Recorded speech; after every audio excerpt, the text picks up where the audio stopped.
So, anyway,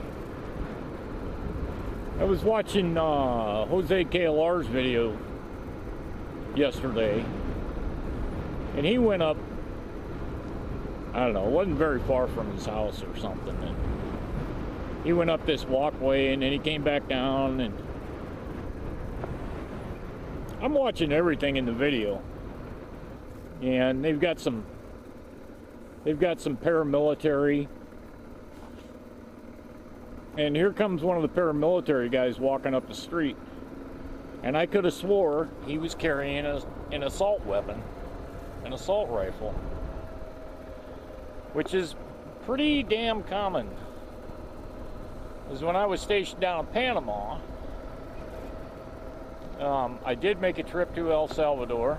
I did make a trip to Honduras.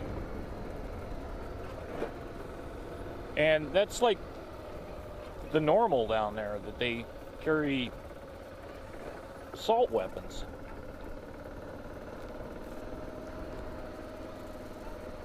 But that just brought back some memories, so I had to comment to Jose. I was like, they're still carrying assault weapons.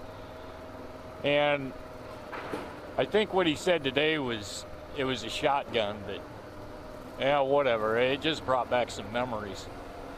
So I thought I'd tell you all a story about my tour down in Panama. I was down there before the invasion, during the invasion, and for a little time after the invasion. And at one point, they had Cubans come in and start playing like they'd dress them up in Panamanian uniforms. But I'd listen to them talk in Spanish, and I knew it wasn't Panamanian Spanish. There is a difference in Spanish. It's just like English, you know. You got the southern guys, you listen to them, you can hear the twang and stuff like that. Or the Northeast, where they got the Boston accent and shit like that.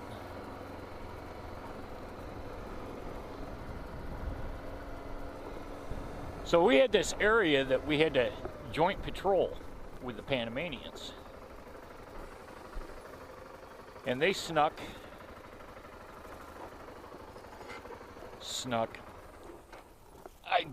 I believe that's a good title for it. But we had a joint area that we had to patrol. And yeah,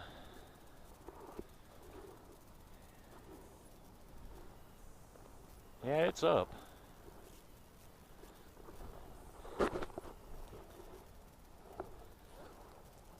We had a joint area that we had to patrol.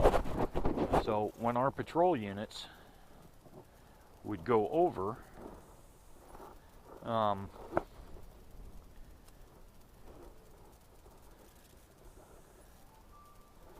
we would have to pick up one of their, quote, officers.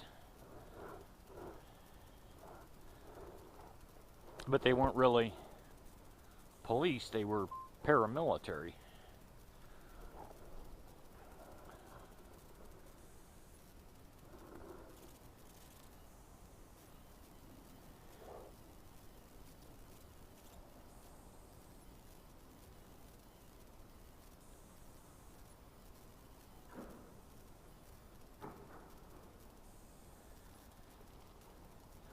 And this is the first casino that they had.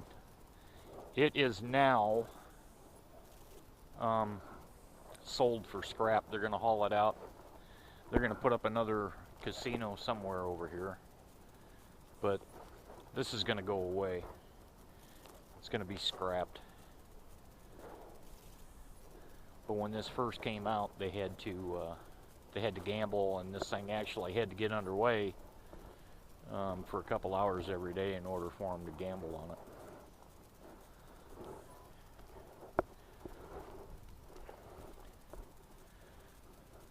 All right. back to the story. So one of my guys, one of my kids, not blood kids, but one of my workers. I was a watch commander because I was down there from day one. One of my kids went over there, and this Cuban went to get in the cruiser, and he had an AK-47.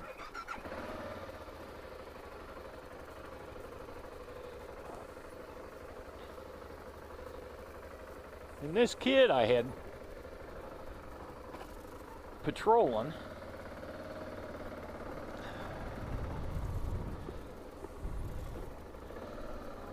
would not let him get in the car with the AK-47.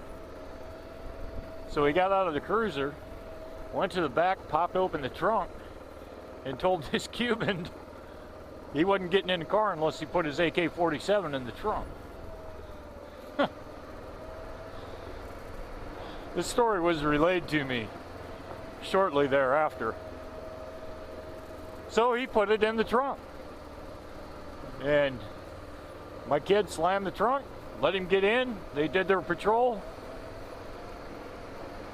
Then he took him back, dropped him off, opened up the trunk, let him get his AK back out. And then he went to rotate to his next assigned zone. Because I rotated their zones so they didn't get stuck in the same place. We had 7 zones. So we'd rotate, 1 through 7. Depending upon whether you started at 2 or 3 or 4 or 5 or 6 zone or 7 zone. Zone 7, you had to, that had to be a 2-man unit.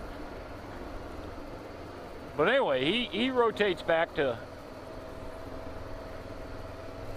the home zone, which is around the precinct.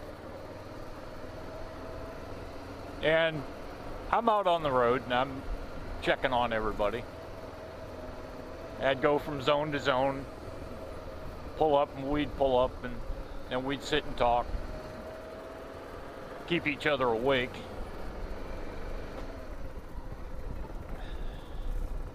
And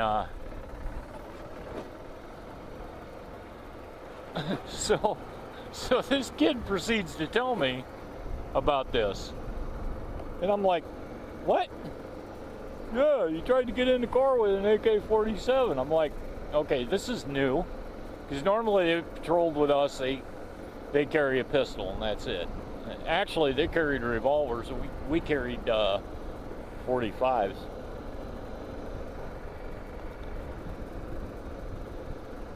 So I'm like, this ain't right. Something's going on here.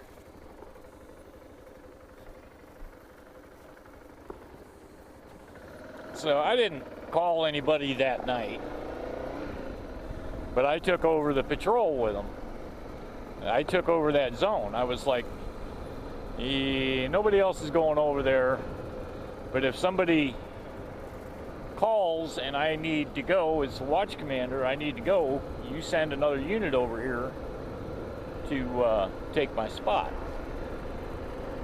And so I'm telling the dispatcher, because I ran the whole show, so it's all good. So end of shift comes around, and I'm picking up this guy, and we'd pull up next to other Panamanian units, and I'd let them sit there and bullshit while I was doing paperwork or whatever, side by side. And the Panamanian guys, I knew them all. And here's this Cuban sitting in there. I let him bring his AK into the deal. And when he first sat down, he wanted to point the muzzle at me on his lap, laying it across his map. And I was like, no, dude, that ain't gonna work. I said, put your muzzle, point it down. Point it down or point it up. So he tried pointing it up. I wasn't satisfied with that. I was like, no, turn it, point it down. So he complied because, That's what he's trying to do. He's just trying to gather intel on the Americans, which I later found out they had a complete dossier on me with the sniper. The sniper did. But, yeah, so shift change came, and we shift changed at like 7 o'clock in the morning, and then,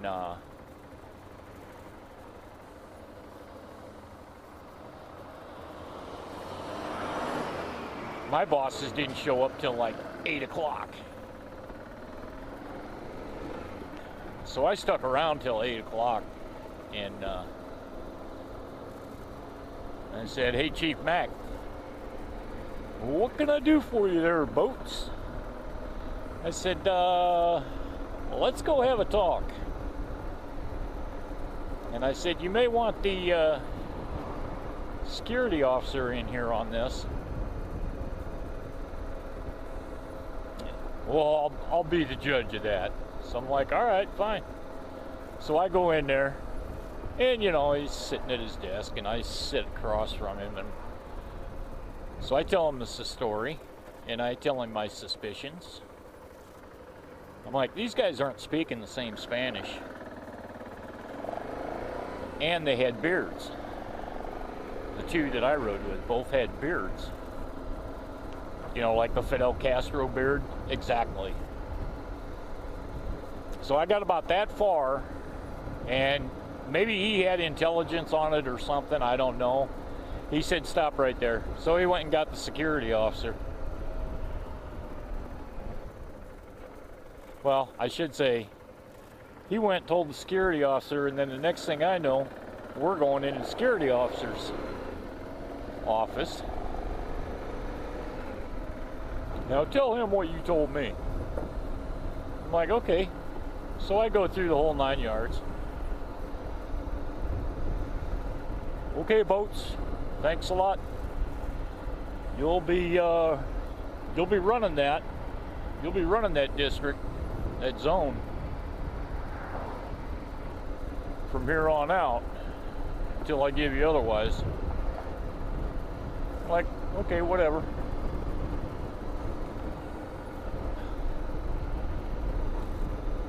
But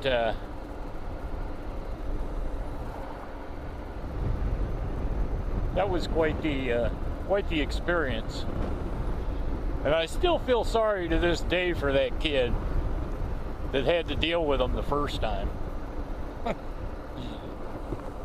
Yeah, and I told the security officer that story too. He kind of laughed, but he had concern in his face, so I was like, well.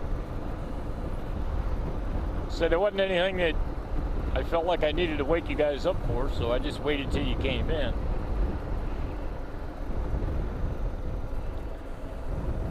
So, yep, that's how it worked from then on. We had to have a patrol supervisor or a watch commander over there to patrol that zone with these guys.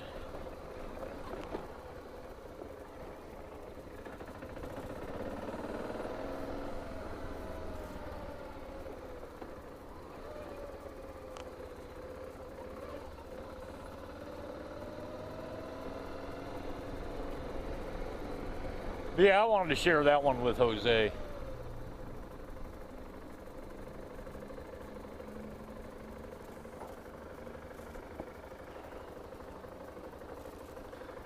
All right, now I got to run in here.